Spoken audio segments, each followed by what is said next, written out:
ito'y sampal kay Jay Tariela. Ha? Parang sinampal sa Jay Tariela din eh. Di ba ga? Na nakikipagbakbakan siya pagkatapos yun naman kanyang mga boss o asawa ng kanyang boss ay nakikipaglampungan naman doon sa, well, sorry for the term, ano ha, na nakikipag-utang dila sa mga inchik. Di ba ga?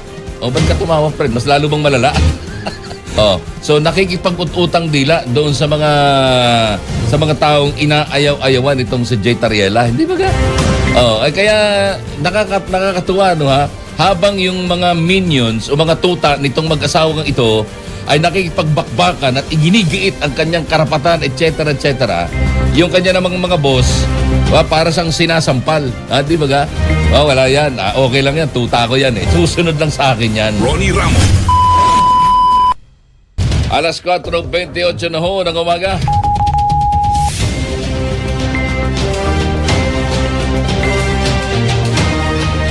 Samantala, spotted si First Lady Liza Marcos o Araneta Marcos sa Chinese New Year celebration na inorganisa ng Chinese Embassy sa Taguig City. Sa gitna ito ng tumitinding tensyon sa pagitan ng Pilipinas at China kaugnay ng usapin sa West Philippine Sea. Makikitang kasama ng unang ginang sa okasyon ng Chinese Ambassador sa Pilipinas na si Jing Quan. Dumalo din sa pagtitipon sa Department of Foreign Affairs Undersecretary Teresa de Vega. Sa video na nasa Facebook page ng Chinese Embassy, makikita ang pag-akyat sa entablada ng unang ginang at nakiisa sa wine toast. Ilang oras bago makita sa nasabing okasyon ng First Lady, inanunsyo ng China ang pagpapatupad ng travel ban laban sa 16 na opisyal ng LGU ng Kalayaan, Palawan, kung saan ay binawalan na silang makapasok sa mainland China, Hong Kong at sa Macau. Abante Pilipinas. Buti na nakapagpalit na ako ng address. Kaya lang, ako, ewan ko ha, malikot lang siguro ang isip ko, pero iba yung nakikita ko din eh.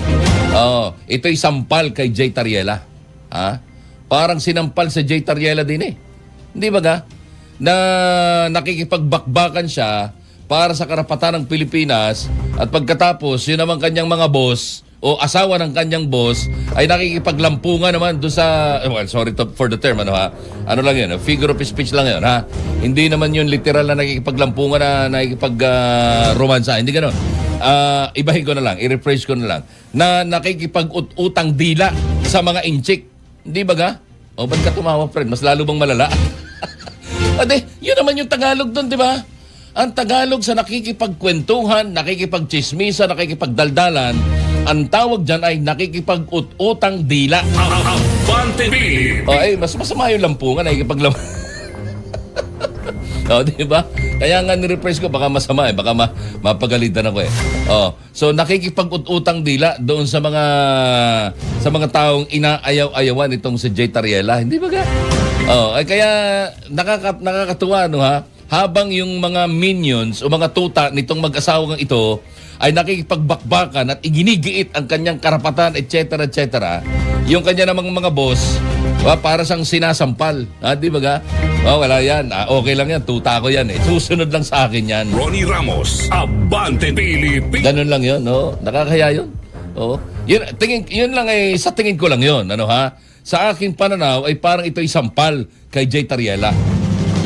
Sa opinion ko lang yun. Okay, kung ano man yung nasa likod niyan at kung ano man talaga ang motibo sa gitna ng mga isyu sa pagitan ng Pilipinas at China ay higit silang nakakaalam. Pero sa aking opinion at sa aking pananaw, basta ang tingin ko dyan, parang sinampal si Jay Tariela dyan. Bueno, tumatawid tayo sa ikalawang bahagi ng ating programa, kaya stay tuned! Nagatin sa oras na alas 4:36 na ho ng umaga. Ronnie Ramos. Abante Pilipinas. Isang pamilyang umano'y nakakuha ng bilyon-bilyon pisong kontrata para sa mga proyektong pang-infrastruktura sa lungsod ng Marikina. Ito'y mula 2017 hanggang 2025 ayon sa isang exclusive report ng Billionaire News Channel. Binanggit sa ulat ang aligasyon ng mag-asawang kontraktor na sina Sara at Curly Discaya na si Teodoro umano ay tumanggap ng 18% komisyon sa pamamagitan ng Bell Construction.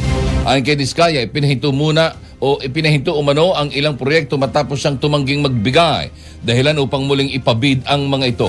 Maring itinanggi ni Teodoro ang paratang at iginit na isa itong demolition job at hindi pa siya kongresista noong panahong tinutukoy. Batay sa mga dokumento ng DPWH, ang Bell Construction ay pagmamay-ari ni Elmer De Leon at nakakuha ng 63 kontrata na nagkakahalaga ng 3.2 billion pesos. Lumabas din na kapareho ng address nito ang dalawang kumpanyang pagmamay-ari ng mga kaanak ng De Leon habang patuloy pang kinukunan ng pahayag ang kanilang panig. Abante Pilipinas. Alam niyo, madaling mag-akusa. Madaling mag-akusa. It's easy to say. Pero yung patunayan niyan, yan ang medyo mabigat. No ha? Patunayan niyan. Kasi if that is true, sampal naman ito kay Defense Secretary Gilbert Teodoro, kay Gibo, doon sa kapatid. Di ba ga? Mantakin mo. Defense Secretary ka, tapos yung kapatid mo pala ay namamakyaw sa panahon ni Pinoy simula 2022 hanggang 2025. Hindi, simula 2017 Sabihin na natin simula 2017. Pero sinasabi ko, panahon ni Pinoy, 2022 hanggang 2025, hindi man buong panahon na yun ay si Gibo ang Defense Secretary, maliwanag, na maaaring kaya pumasok si Gibo dyan ikangay nagbait-baitan sa mga Marcos, si Teodoro, baka dahil sa katotohanan na baka sumabit yung kanyang kapatid para iligtas niya. Kung ganun lang ang sitwasyon, baka naman may iba pa. Pero again, sa panahong ito, sampal yan kay Gibo Teodoro na naggagaling-galingan pa naman bilang Defense Secretary, hindi ba ga? Yung panahon na yun. Kaya tanong natin, madali kasing magparatang. Pero eto ang isang makapagsasabi lamang ng katotohanan dyan ay walang iba kundi itong si dating congressman at dating House Appropriations Committee Chairperson Estela Quimbo. Kaya nga naman, hinahamon siya na magsalita itong si dating Marikina 2nd District Representative House Representation Committee Chairperson Estela Quimbo kaugnay ng mga issue at kontrobersya sa pambansang budget. Isang forum ng UP School of Economics iginiit ni dating Finance Undersecretary Ciedo Magno na mas makakatulong kung naimbitahan din si Quimbo dahil siya ang pinakaangkop na magpaliwanag tungkol sa mga unprogrammed funds at mga umunang insertion sa flood control projects. Ang pahayag na ito ni Magno ay kasunod ng isang video na ipinalabas sa nasabing forum na nagpakita kay dating NEDA Chief Winnie Monsod na kinu-question si Acting Budget Secretary Rolando Toledo hinggil sa issue. Sa naturang clip, nagpahayag ng pagkadismaya si Monsod nang sabihin ni Toledo na nalaman lamang niya ang umano'y maanumalyang flood control projects matapos na ito'y banggitin ni Pangulong Ferdinand Marcos Jr. sa kanyang 2025 State of the Nation Address.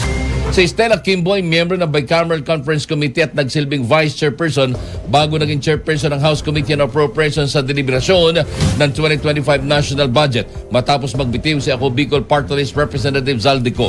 Kabilang din siya sa tinatawag na Small Committee kung saan ay iniulat na siya namang gumawa ng mga insertion sa budget na batay sa record, may 4 na infrastructure projects siya sa kanyang distrito at naglaan ng 950 million pesos para sa Smart Campus ng Marikina Polytechnic College na iginawad sa Sunwest Construction and Development Corporation na iniugnay naman na pag-aari umano ni Zaldico. Abante Pilipinas.